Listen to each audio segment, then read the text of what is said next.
خالص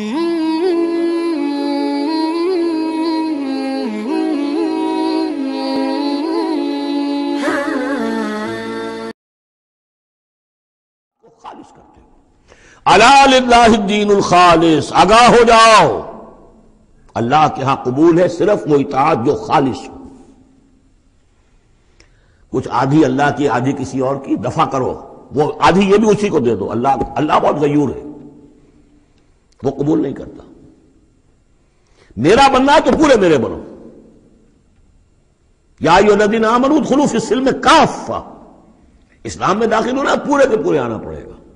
اور اگر تم نے یہ کیا افتؤمنون ببعض الکتاب وتکفرون ببعض، ہماری کتاب کے ایک حصوں کو مانا، ہماری شریعت کے بعض احکام کو مانا اور بعض کو ٹھکرا دیا، پاؤں تلے رون دیا۔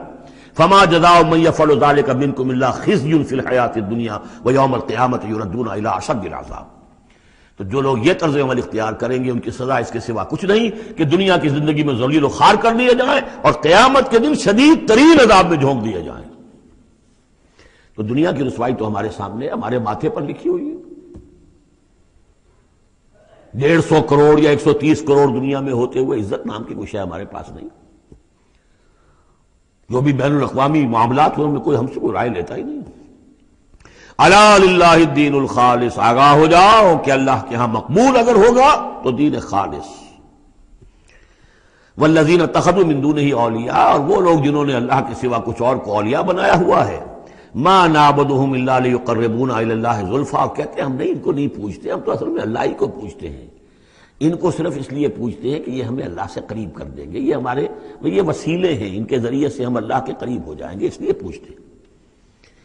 ان اللہ یحکم بینہم فیما ہم فیہ یختلفون، یقیناً اللہ تعالیٰ فیصلہ کر دے گا ان کے مابین ان تمام چیزوں میں جن میں اختلاف کر رہے ہیں۔ ان اللہ لا یہدی من ہوا کاذب کفار، اللہ تعالیٰ ہرگز ہدایت نہیں دیتا ان کو جو جھوٹے ہوں اور ناشکرے ہوں، کفار۔ دوبارہ دیکھیں، الا للہ الدین الخالص، آگاہ ہو جاؤ، بی اٹینشن۔ یہ اللہ کہتے ہیں کہ کنو کڑ لو، یہ گل پنجابی میں اس کا صحیح ترجمہ ہوتا ہے اللہ، بی اٹینشن، آگاہ ہو جاؤ، اٹینٹو ہو جاؤ، للہ الدین الخالص، کہ دین صرف اللہ کے ساتھ خالص ہے، بس اور کسی کے ساتھ اس کو منسوب نہیں کرنا۔ والذین اتخذوا من دونہ اولیاء، اور وہ لوگ جنہوں نے اللہ کے مقابلے پہ اور اولیاء بنا رکھے ہیں۔ دیکھ لو، اولیاء ہر جگہ آندے نا، کہتے ہیں اولیاء دی بھی بڑی شان ہے، اولیاء بھی ہیں، وہ اولیاء اللہ ہیں۔ صرف اولیاء کا لفظ جب بھی قرآن میں آیا ہے نا، وہ اللہ کے مخالفین کے لیے آیا ہے۔ من دونہ اولیاء، جو لوگوں نے اللہ کے مقابلے پر اور اولیاء گھڑ لیے ہیں، تو لوگ یہ دعویٰ کرتے ہیں ما نعبدہم الا لیقربونا الی اللہ زلفیٰ، وہ کہتے ہیں کہ ہم ان ہستیوں کی عبادت صرف اس لیے کر رہے ہیں کہ یہ ہستیاں ہمیں اللہ کے قریب کر دیں گی۔ لو جی، کو گل سمجھ آئی دے؟ سیم بیماری میں نے کہا تھا نا، سخت ترین آیات قرآن حکیم میں ہے۔ اللہ تعالیٰ فرماتا ہے جب ہم خالص دین کی بات کرتے ہیں نا، تو خالص دین کی رکاوٹ سب سے بڑی کون سی چیز ہے؟ وہ ہستیاں جن سے لوگ اللہ کی وجہ سے محبت کرتے ہیں۔ اگر کوئی شیطان کو اللہ کے ساتھ شریک کرے گا تو کس نے اس کو اپریشیٹ کرنا ہے؟ مجھے بتائیں، کوئی شیطان کو اللہ کے ساتھ شریک کر رہا ہوگا تو آگے سے سوال کیا جائے یار یہ شیطان کو اللہ کے مقابلے پہ کیوں لا رہے ہو، تو وہ کوئی یہ کہے گا کہ جی ہم تو اس لیے کہہ رہے ہیں تاکہ شیطان کے ذریعے ہم اللہ کا قرب حاصل کر لیں۔ یہ تو ایکسیپٹنس ہی کو نہیں ہونی پائی۔ اللہ کے مقابلے پہ وہی ہستیاں ہمیشہ کھڑی کی جائیں گی جو اللہ کی محبوب ہوں گی، پیغمبر، فرشتے۔ حضرت عیسیٰ علیہ السلام کو، یعنی دنیا میں سب سے ننگا شرک اگر ہوا ہے نا تو وہ نبیوں کے ماننے والوں میں ہوا ہے۔ عیسائیت کو آپ دیکھ لیں، اتنا ننگا شرک کسی اور نے نہیں کیا کہ انہوں نے کہا begotten son of God, Jesus Christ is begotten son of God. عیسیٰ ابن مریم اللہ کے صلبی بیٹے ہیں، جس طرح مرد و عورت کا تعلق ہوتا ہے نا، اعوذ باللہ من ذالک، صلبی بیٹے۔ 2.25 ارب عیسائیوں کا یہ عقیدہ ہے آلموسٹ۔ ان میں سے چلیں آپ کہہ لیں کہ 40% وہ ہیں جو کہ ان کو خود ہی رب کلیم کر رہے ہیں، پروٹیسٹنٹ، اور کیتھولک ان کو کہتے ہیں بیگوٹن سن آف گاڈ۔ تو اللہ تعالیٰ فرماتا ہے جب آپ ان سے بات کرو گے نا کہ اللہ کے مقابلے پہ یہ ہستیاں کیوں لا رہے ہو، دین تو خالص اللہ کے لیے کرو، تو آگے سے جواب دیں گے ما نعبدہم الا لیقربونا الی اللہ زلفا، ہم تو ان کی عبادت نہیں کر لیں مگر صرف اس لیے کہ یہ ہمیں اللہ کے ہی اور قریب کر دیں گے. او جی یہ بھی تو اللہ نہیں بندے نے نا جی، پیچھے تو اللہ ہی ہے نا جی. یعنی جب ہم کہتے ہیں غیر اللہ کو پکارو، وہ کہتے ہیں پیچھے تو اللہ ہی ہے نا. جب ہم کہتے ہیں نبی علیہ السلام کی اطاعت کرو، آپ بزرگ پرستی کو چھوڑو، وہ کہتے ہیں جی بزرگاں پیچھے نبی علیہ السلام بھی، اللہ بھی پیچھے تو نبی بھی پیچھے تھے، اگے سارے تسی اپنے لین دین بڑھا کے. دیکھیں نا کتنا بڑا ظلم ہے. اللہ اور اس کے رسول صلی اللہ علیہ وآلہ وسلم کی ہستیاں تو آگے فرنٹ پہ ہونی چاہیے تھی، ان کو آپ نے کر دیے پیچھے. وہ مجھے پیر نصیر الدین نصیر صاحب کا جملہ یاد آیا. انہوں نے کتاب لکھی ہے عقیدہ توحید کے اوپر، جس کی وجہ سے پورا مکتبہ فکر پنجے جھاڑ کے ان کے پیچھے پڑ گیا. الجواہر التوحیدیہ فی التعلیمات الغوثیہ، شیخ عبد القادر جیلانی کی کتاب فتوح الغیب کی روشنی میں انہوں نے توحید کی تعلیمات کے اوپر ایک کتاب لکھی. اس میں انہوں نے وہ تو ویسے پورا وہ کتاب اگر یہاں میں پڑھوں نا یقین کریں تو وہ جس کو کہتے ہیں نا کامیڈی شو لگ جائے گا. اتنے زبردست جملے انہوں نے لکھے ہیں، چونکہ وہ جس کو کہتے ہیں نا گھر کے بندے تھے نا، تو انہوں نے ایک بڑا پیارا جملہ اس میں لکھا. انہوں نے کہا کہ ہم اولیاء کے ساتھ اللہ کا لفظ اس لیے لگاتے ہیں تاکہ اولیاء کو اونچا کریں. کہتے ہیں ویسے تو بیچارے اونچے ہو ہی نہیں سکتے جب تک اللہ کا نام نہ ساتھ لگائیں. کسی انسان کی کیا اوقات ہے؟ جس شخص کی پیدائش ایک منی کے گندے قطرے سے ہوئی ہے وہ شخص کتنی اونچی پروان بھر سکتا ہے؟ کہتے ہیں ہم اولیاء کے نام کے ساتھ اللہ کا لفظ لگاتے ہیں تاکہ اولیاء کو اونچا کریں. اولیاء اللہ بن جاتے ہیں، پھر وہ ہو جاتے ہیں اونچے. کہتے ہیں جب وہ تھوڑی سی اونچی پروان ہوتی ہے پھر ہم اللہ کا لفظ کاٹ کے خالی اولیاء اولیاء اولیاء کہنا شروع کر دیتے ہیں، اللہ پس پش چلا جاتا ہے. اور یہ پریکٹیکلی واقعی ایسے ہو رہا ہے. یعنی جتنی ہستیوں کی آپ کو روب ڈلوا رہے ہوتے ہیں، کس بنیاد پہ یہ روب کلیم کر رہے ہوتے ہیں؟ اللہ کی ذات کی بنیاد پہ کہ جی اللہ نے طاقتیں دی ہیں، اللہ ہی ہے. اور جیسے ہی آپ ان کے سامنے کہیں کہ اللہ سے مانگنا چاہیے، ساتھ ہی ان کے چہرے مرجھانے شروع ہو جاتے ہیں. بھئی اللہ کے نام کی بنیاد کے اوپر ہی آپ نے ان ہستیوں کے اتنے ان کے نام کے اوپر چندے اکٹھے کیے، آپ نے خانقاہیں سجائیں، آپ نے لوگوں کو اپنے ساتھ لگایا انہی ہستیوں کے نام کے اوپر. اور ان کو کیسے اونچا کیا؟ اللہ کا نام لگا کے. اور جب اللہ کی بات کرتے ہیں جس کی وجہ سے آپ نے ان کو اونچا کیا تھا تو آپ کے چہرے جی تسی ولیاں نہیں مندے جی، تسی بزرگاں نہیں مندے جی، وہ یہ پھر شروع کر دیتے ہیں. اور یہاں پہ بھی دیکھیں اللہ ہمارا جب ان کو کہا جاتا ہے کہ ان ہستیوں کے پیچھے کو تم پڑے ہوئے ہو تو وہ کہتے ہیں ہم تو اس لیے چاہتے ہیں کہ یہ ہمیں اللہ کے قریب کر دیں گی. یعنی چاہے عبادت اس شکل میں ہو کہ کسی کی عبادت ڈائریکٹ کی جائے اس کو پوچھ کے، ایک عبادت کی دوسری شکل ہے اس سے مدد مانگنا، ایاک نعبد و ایاک نستعین، کیونکہ الدعاء هو العبادہ. ہم نہیں کہتے کہ مسلمان جو ہیں وہ پیروں فقیروں کو سجدے کر رہے ہیں جا کے خدا سمجھتے ہوئے تعظیمی کر رہے ہیں، وہ حرام ہے. لیکن جب وہ ان کو مشکل کشائی کے لیے پکارتے ہیں نا وہاں پہ توحید کی وائلیشن ہو جاتی ہے، کیونکہ ایاک نعبد و ایاک نستعین، عبادت بھی اللہ کی ہے، مدد کے لیے آپ نے اللہ ہی کو پکارنا ہے. اس پہ مسئلہ نمبر 3 ہے میرا، دعا صرف اللہ ہی سے، اور اسی کی ایکسٹینشن ہے مسئلہ نمبر 43 وسیلہ اور توسل کے صحیح احکام و مسائل. جسے شوق ہو تو وہ دیکھیں.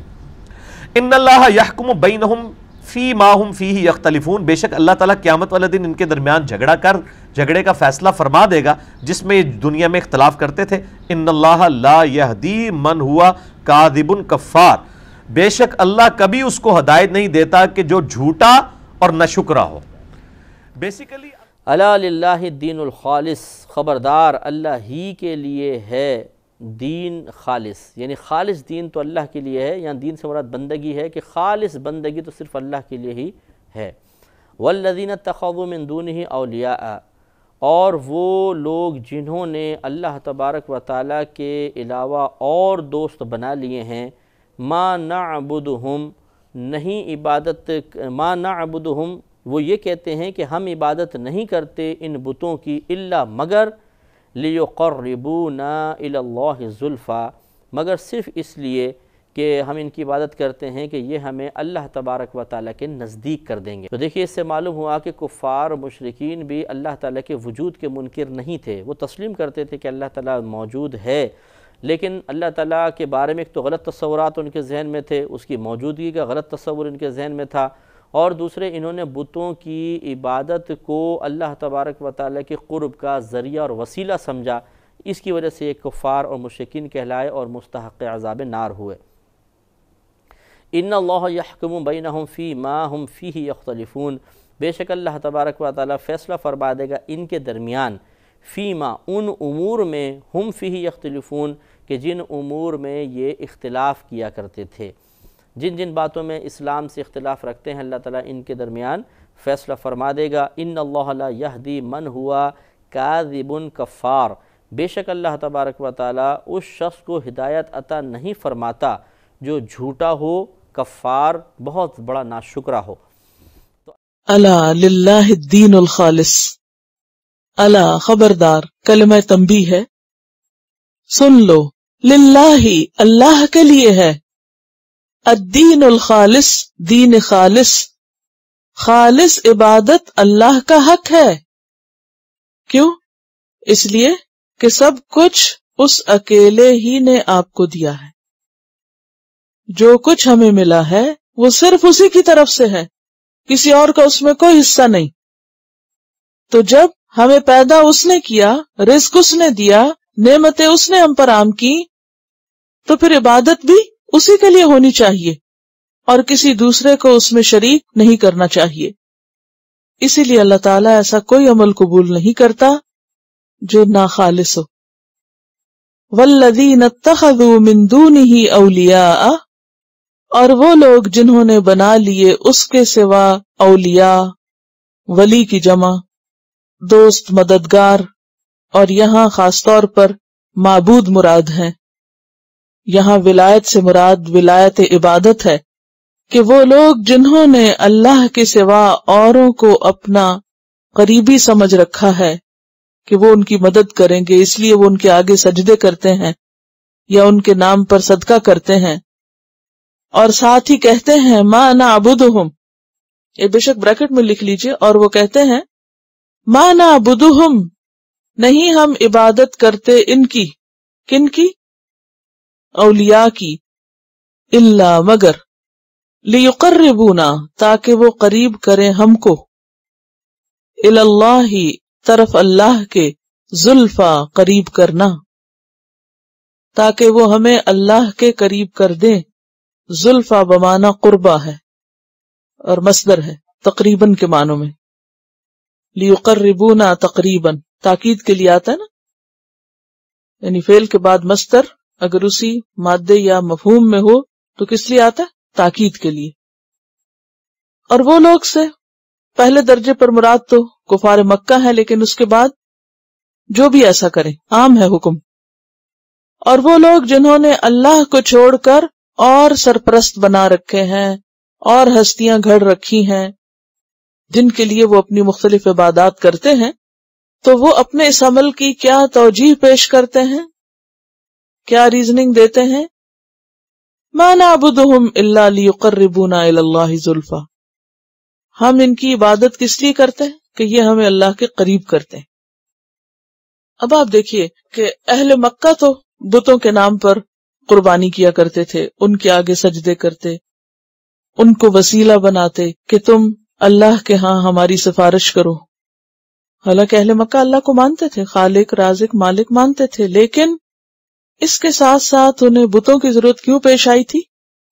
کہ وہ یہ سمجھتے تھے کہ یہ ہمیں اللہ کے زیادہ قریب کر دیتے ہیں، یہ وسیلہ ہے، یہ سیڑھی ہے، یہ ذریعہ ہے۔ تو اس میں آپ دیکھیے کہ اگر وہ ایسا کرتے ہیں اور مشرک قرار پاتے ہیں، تو آج کے دور میں اگر کوئی یہی عمل کرے کہ ان بتوں کی بجائے اگر کسی قبر پر یا کسی جیتے یا مرے ہوئے انسان کی خاطر اس کی رضا کے لیے قربانی کرے یا صدقہ خیرات کرے یا اس کی خوشی کے لیے کوئی بھی نیکی کا کام کرے، تو کیا یہ چیز شرک میں شامل نہیں ہوگی؟ یہ بھی شرک میں شامل ہوگی۔ اور پھر آپ دیکھیے کہ وہ کہتے ہیں کہ یہ ہمیں اللہ سے قریب کرتے ہیں، اس لیے ہم ان کے نام پر صدقہ خیرات کرتے ہیں۔ نعبدہم، اقرار کر رہے ہیں کہ ہم کرتے ہیں ان کی عبادت، ان کے لیے کرتے ہیں یہ سب کچھ، مگر اس لیے کرتے ہیں کہ یہ ہمیں اللہ سے قریب کرتے ہیں۔ تو اصل میں ہماری نیت بہت اچھی ہے، ہم اللہ ہی کے قریب ہونا چاہتے ہیں، یہ تو صرف ہمارے لیے ایک ذریعہ ہے۔ ہم ان کو اس لیے خوش کرتے ہیں تاکہ یہ ہمیں خوش ہو کر اللہ کے قریب کر دیں، ان کے نام کی قربانی اس لیے کرتے ہیں تاکہ یہ خوش ہو جائیں، اور جب یہ خوش ہو جائیں گے تو یہ ہمیں بھی چھڑا لیں گے، بچا لیں گے اور اللہ کے قریب کر دیں گے۔ اور یہ دراصل شیطان نے ایک فلسفہ ان کے لیے گھڑا تھا جس کی کوئی حقیقت نہیں۔ قرآن کہتا ہے وَيَعْبُدُونَ مِن دُونِ اللَّهِ مَا لَا يَضُرُّهُمْ وَلَا يَنفَعُهُمْ وَيَقُولُونَ هَؤُلَاءِ شُفَعَاؤُنَا عِندَ اللَّهِ، اور وہ کہتے ہیں کہ یہ ہمارے اللہ کے ہاں سفارشی ہیں۔ سورۃ یونس آیت 18 میں آتا ہے قُلْ أَتُنَبِّئُونَ اللَّهَ بِمَا لَا يَعْلَمُ فِي السَّمَاوَاتِ وَلَا فِي الْأَرْضِ سُبْحَانَهُ وَتَعَالَى عَمَّا يُشْرِكُونَ۔ إِنَّ اللَّهَ يَحْكُمُ بَيْنَهُمْ، بے شک اللہ فیصلہ کرے گا ان کے درمیان۔ کن کے درمیان؟ ان عابدوں کے درمیان۔ فیما ہم فیہ یختلفون، اس معاملے میں جس میں وہ اختلاف کرتے ہیں۔ کرتے ہوئے الا للہ الدین الخالص، آگاہ ہو جاؤ اے سننے والو، آگاہ ہو جاؤ کہ عبادت تو خالص اللہ تعالیٰ ہی کے لیے ہے۔ والذین اتخذوا من دونہ اولیاء، الا للہ الدین الخالص، آگاہ ہو جاؤ کہ دین مراد اطاعت کے مفہوم میں، اطاعت تو خالصتاً اللہ تعالیٰ ہی کا حق ہے، عبادت بھی اللہ کی، اطاعت اصلاً اللہ کی اور عملاً رسول پاک علیہ السلام کی ہوگی، تب اللہ تعالیٰ کی اطاعت ہو سکے گی۔ یہ موضوع سورہ نساء میں بہت تفصیل سے ہم پڑھ چکے ہیں۔ والذین اتخذوا من دونہ اولیاء، اور جن لوگوں نے اللہ سبحانہ وتعالیٰ کے سوا دوست بنا لیے، ما نعبدہم الا لیقربونا الی اللہ زلفا، وہ کہتے ہیں یعنی مشرک، ہم تو صرف اس لیے ان کی عبادت کرتے ہیں کہ وہ قرب کے درجے میں ہمیں اللہ تعالیٰ کے قریب بنا دیں اور قریب کر دیں۔ ان اللہ یحکم بینہم فیما ہم فیہ یختلفون، بے شک اللہ تعالیٰ ان کے درمیان اس معاملے میں فیصلہ فرما دے گا جس میں وہ اختلاف کرتے ہیں۔ جھوٹے معبودوں کو پکارتے ہیں کہ اللہ تعالیٰ کے قریب کر دیں گے، یہ ہماری شفاعت کر دیں گے، یہ ہمیں اللہ تعالیٰ کا قرب دلا دیں گے، اللہ تعالیٰ اس سارے معاملات کے فیصلے فرما دے گا۔ ان اللہ لا یہدی من ہوا کاذب کفار، بے شک اللہ تعالیٰ کسی جھوٹے ناشکرے کو ہدایت نہیں دیا کرتا۔